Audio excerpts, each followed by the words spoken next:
গত 53 বছর ধরেই আমরা রেজিম সেন্ট্রিক, যে সরকার যখন থাকে সেই সরকারের কথাই আমরা বলছি। ফলে যেটা হয়, আমার কোনো কনসিস্টেন্ট ফরেন পলিসি ফ্রেম আমি দাঁড় করাতে পারি নাই। আমাদের পররাষ্ট্রনীতির ক্ষেত্রে অনেক ক্ষেত্রেই, বিশেষ করে গত 15 বছর, তারও আগেও আমরা দেখেছি গোষ্ঠীর প্রভাব খুব বেশি। এই যে বিশ্বের সাথে এত গভীরভাবে সম্পৃক্ত, কিন্তু আমাদের মনোযোগটা কিন্তু এখনও পররাষ্ট্রনীতির ব্যাপারে অনেক, বা নিরাপত্তা বা ভূকৌশলগত বিষয়গুলোতে আমরা এখনও খুব বেশি মনোযোগী, এটা আমার কাছে মনে হয় না। প্রযুক্তির বিস্তারের ফলে আজকে কূটনীতি কিন্তু এখন জনগণের সম্পদে রূপান্তরিত হয়েছে। জুলাই গণ অভ্যুত্থানে যারা শহীদ হয়েছেন এবং যারা আহত হয়েছেন তাদের প্রতি সমবেদনা, শ্রদ্ধা এবং সমবেদনা জানিয়ে কয়েকটা কথা বলবো। ইতিমধ্যে অনেক বিষয় আলোচিত হয়েছে, তো কাজেই আমার মনে হয় যে আমি সেগুলোতে না গিয়ে একটুখানি, যেহেতু আমরা একটা পরিবর্তনের প্রেক্ষাপটে আজকে এখানে গভীর বিষয় আপনারা যেটা বলছেন এই বিষয়টা নিয়ে আলোচনা করছি, আমার মনে হয় যে এখনকার বাস্তবতা হয়তো একটু বাইরে চিন্তা করবার সুযোগটা দেখি, আমি চেষ্টা করি আপনাদের সামনে তুলে আনতে পারি কিনা। খুব সংক্ষেপে 3টা ভাবে আমি বলবো। একটা হচ্ছে যে এই ভূরাজনৈতিক বাস্তবতা বলতে আসলে আমরা কি বুঝি, এটা আমার প্রথম বিষয়। দ্বিতীয় যে জায়গাটা হবে যে আমরা এই গত 53 বছর ধরে এই ভূরাজনৈতিক বাস্তবতাটাকে কীভাবে অ্যাড্রেস করার বা এটার সাথে কীভাবে মানিয়ে চলবার চেষ্টা করেছি এবং আগামী দিনে আমরা কি করা উচিত, এই 3টা আঙ্গিকে আমি কথাগুলো বলবার চেষ্টা করব। তো এখন যেটা প্রথমে যেটা বলবো যে আমরা ভূরাজনৈতিক বাস্তবতাটা বলতে কি বুঝি, আলোচনা আমরা শুনছিলাম যে আলোচনাটা মূলত আমাদের এই দক্ষিণ এশিয়া কেন্দ্রিক হয়েই আছে এবং অনেকেই আমাদের যারা আজকের সম্মানিত আলোচকবৃন্দ আছে তারা অনেকেই এটা বিভিন্ন দিক প্রতি আলোকপাত করেছেন। আমি কিন্তু ভূরাজনৈতিক বাস্তবতা বলতে বাংলাদেশের মতো দেশের জন্যে, যারা আমরা বিভিন্নভাবে সারা পৃথিবীর সাথে সম্পৃক্ত, পৃথিবীর যে কোনো জায়গায় পরিবর্তন হলে কিন্তু সেটা আমাকে যখন আঘাত করে বা আমার উপর যখন এটা প্রভাব বিস্তার করে, সেটাকে আমি ভূরাজনৈতিক বাস্তবতা বলে মনে করছি। এটা কিন্তু শুধুমাত্র ভূমির সাথে সংশ্লিষ্ট নয়, আমার স্বার্থের সাথে সংশ্লিষ্ট। যেমন ধরুন, প্রেসিডেন্ট ট্রাম্প নির্বাচিত হয়েছেন, তিনি 20 তারিখে, জানুয়ারি মাসের 20 তারিখে ক্ষমতা গ্রহণ করবেন। এখন তিনি যদি ভিসা নীতি পরিবর্তন করে দেন, তিনি যদি সিটিজেনশিপ নীতি পরিবর্তন করে দেন, তিনি যদি ব্যবসা বাণিজ্যের নীতি পরিবর্তন করে দেন, তিনি মার্কিন যুক্তরাষ্ট্রের জন্য করবেন, তিনি বাংলাদেশের এই ভৌগোলিক বাস্তবতার মধ্যে নাই, কিন্তু আমরা কিন্তু ব্যাপকভাবে ক্ষতিগ্রস্ত হয়ে যাব। তো কাজেই আমরা যখন এই কথাগুলো বলি, আমি প্রেক্ষাপটটা এই কারণে বললাম যে ভূরাজনৈতিক বাস্তবতা বলতে বাংলাদেশের মতো দেশের জন্য সারা পৃথিবীটাই আমার জন্য ভূরাজনৈতিক বাস্তবতা। এবং সেই প্রেক্ষাপট থেকে আমি 2-3টা ট্রেন্ড উল্লেখ করব আমরা সকলেই বুঝবার জন্য। একটা হচ্ছে, আমি যদি লক্ষ্য করি মোটা দাগের ট্রেন্ড যেটা ডেভেলপ করছে, এটা হচ্ছে সারা পৃথিবীতে গত 10-15 বছর ধরে আমরা লক্ষ্য করছি একটা রেডিক্যাল ন্যাশনালিজম তৈরি হচ্ছে। রেডিক্যাল ন্যাশনালিজম মানে একটা উগ্র জাতীয়তাবাদী বা জাতীয়তা বোধ তৈরি হচ্ছে সারা পৃথিবীতে। আজকে যে রোহিঙ্গা ইস্যু নিয়ে আমরা এত কথা বলছি, আপনারা একটু মিয়ানমারের দিকে দেখলেই দেখবেন, মিয়ানমারে 2011 সালে যখন গণতন্ত্র আসে বা তাদের মতো করে গণতন্ত্র, তারপর থেকেই কিন্তু রোহিঙ্গাদের বিরুদ্ধে চাপটা বাড়া শুরু করেছে। কারণ তো ওখানে বুদ্ধিস্ট ন্যাশনালিজম বা বৌদ্ধ ধর্মাবলম্বী জাতীয়তাবোধের একটা বিকাশ বা উন্মেষ ঘটেছে। তারই ফসল হিসাবে কিন্তু আমরা দেখেছি এই রোহিঙ্গা সংকটগুলো তখন থেকে শুরু হয়েছে। 12 সাল, 16 সাল, তারপরে 17 সালে আমরা প্রায় 10 লাখ রোহিঙ্গা নিয়ে এখন পর্যন্ত চাপের মধ্যে আছি। আপনি যদি এবার ভারতের দিকে দেখেন, ভারত এক সময়তে নিজেকে এখনও কনস্টিটিউশনালি সেকুলার দেশ বলে, কিন্তু ভারতে কী হচ্ছে আমরা তো সাম্প্রতিককালে দেখতেই পাচ্ছি। মার্কিন যুক্তরাষ্ট্রে যান না আপনি, মার্কিন যুক্তরাষ্ট্রে এই তো মিলন ভাই এখানে বসে আছেন, ওখানে আজিজ ভাইকে আমি দেখতে পাচ্ছি। মার্কিন যুক্তরাষ্ট্রে কী হচ্ছে এখন, এটাও কিন্তু এক ধরনের রেডিক্যাল ন্যাশনালিজম, অর্থাৎ উগ্র জাতীয়তাবাদী চেতনা তৈরি হচ্ছে এবং এগুলো ইউরোপে হচ্ছে। এএফডি জার্মানিতে খুব সম্ভবত এবার একক পার্টি হিসাবে জয়ী হয়ে আসবে এএফডি। ফ্রান্সে এফডিএন বলে বলা হয়, রাইট উইং পার্টি, তারা নিঃশ্বাস ফেলছে। তো কাজে সারা পৃথিবীতে এগুলো হওয়ার ফলে যেটা হয়েছে, আমাদের মতো ছোট দেশগুলো যারা আছি আমরা চাপের মধ্যে পড়ছি এবং এই চাপটা কিন্তু অব্যাহত থাকবে এবং চাপের 2টা ফলাফল আমরা পাচ্ছি।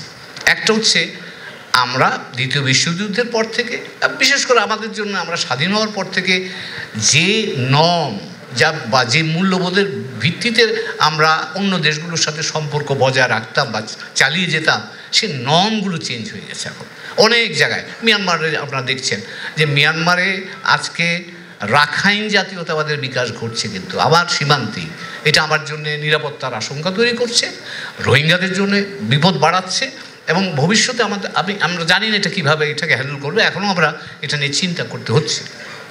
তো কাজে আমি যেটা বলবো যে এই নর্মসগুলো বদলে যাচ্ছে। আগে যেরকম আমরা বিশ্বাস করতাম, আমরা দক্ষিণ দেশে একটু আগে আমির হোসেন মাহমুদ স্যার বললেন যে আমরা সার্ক, বাংলাদেশ সার্ক প্রতিষ্ঠা করেছিল, আজকে আর সার্কের কথা আলোচনা আসে না। তার কারণ হচ্ছে এখন দক্ষিণ এশিয়াতে ভারত চেষ্টা করছে দ্বিপাক্ষিকভাবে সবার সাথে সম্পর্ক রাখবার জন্য। মার্কিন যুক্তরাষ্ট্রের প্রেসিডেন্ট ট্রাম্প নির্বাচিত হয়েছেন, তিনিও বাইল্যাটারালিজমে বিশ্বাস করেন, মার্কিন যুক্তরাষ্ট্রের সাথে আমার সাথে ট্রানজ্যাকশন করো। তো কাজে এই নর্মসটা চেঞ্জ হয়ে যাওয়ার ফলে যেটা হয়েছে, আমাদের মতো অপেক্ষাকৃত ছোট বা কম শক্তিশালী দেশ যারা, আমরা বেকায়দায় পড়ে যাচ্ছি অটোমেটিক্যালি। আর এরপরে যেটা হয় সেটা হচ্ছে যে প্রযুক্তির বিস্তারের ফলে আজকে কূটনীতি কিন্তু এখন জনগণের সম্পদে রূপান্তরিত হয়েছে। এটা সবসময় ছিল, কিন্তু আগে এটা একটা জায়গায় কিছু লোক পেশাগতভাবে যারা এই কাজগুলো করতেন তাদের ছিল, এখন কিন্তু সেটা হয়ে গেছে। আপনি লক্ষ্য করেন বাংলাদেশ নিয়ে ভারতে মিডিয়াগুলোতে যে প্রচারণা হচ্ছে, সোশ্যাল মিডিয়াতে যে প্রচারণা হচ্ছে, তারা বাংলাদেশ নিয়ে কথা বলছে। মানেটা কি? মানেটা হচ্ছে যে ভারতের সরকার যা বলছে তার চেয়ে 10 গুণ কিন্তু এই সোশ্যাল মিডিয়াতে বিভিন্ন মিডিয়াতে আমরা এগুলোকে দেখতে পাচ্ছি। তো এর ফল যেটা হচ্ছে, অনেকগুলো আমাদের হাতের বাইরে।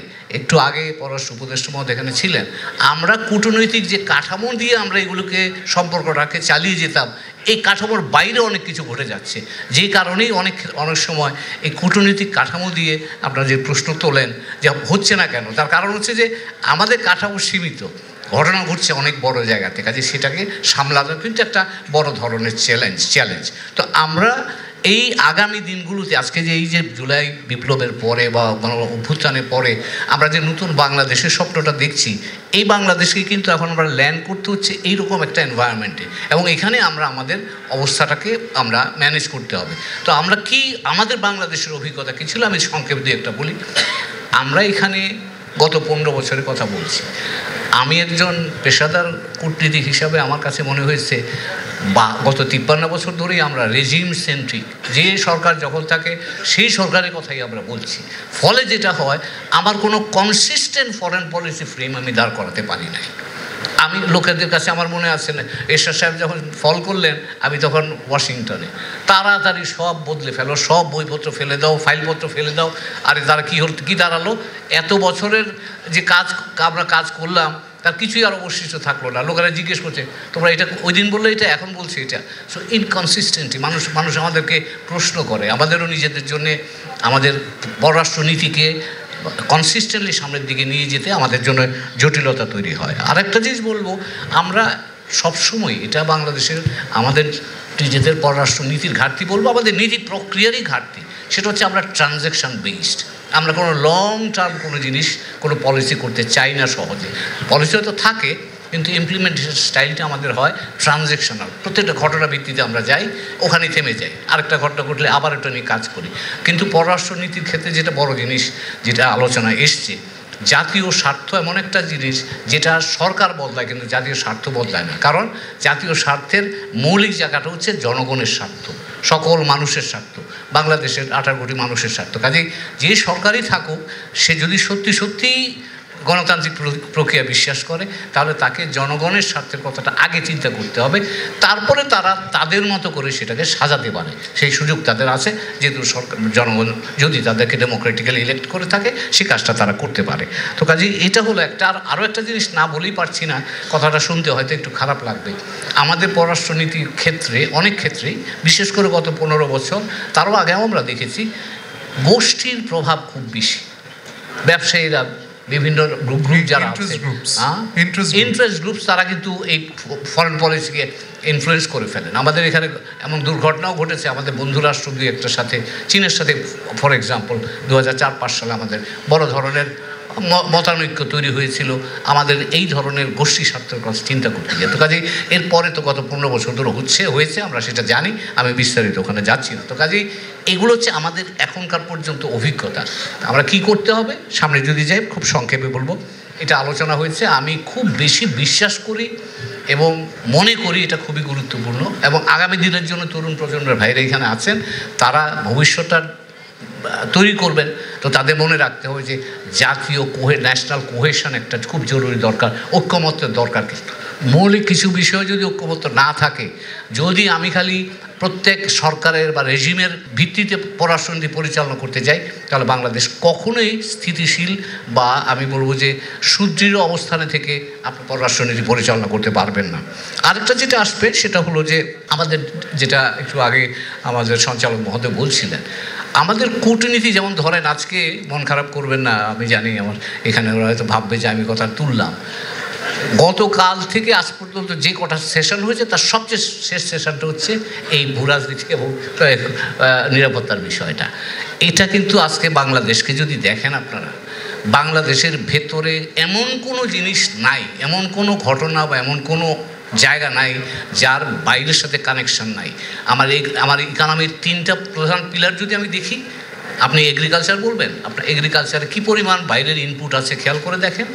আপনি এক্সপোর্ট বলবেন, ইম্পোর্ট বলবেন, both are connected to the outside world. আপনি রেমিটেন্স বলবেন, connected to the outside world. তো আমরা এই যে বিশ্বের সাথে এত গভীরভাবে সম্পৃক্ত, কিন্তু আমাদের মনোযোগটা কিন্তু এখনও পররাষ্ট্রনীতির ব্যাপারে অনেক, বা নিরাপত্তা বা ভূকৌশলগত বিষয়গুলোতে আমরা এখনও খুব বেশি মনোযোগী, এটা আমার কাছে মনে হয় না।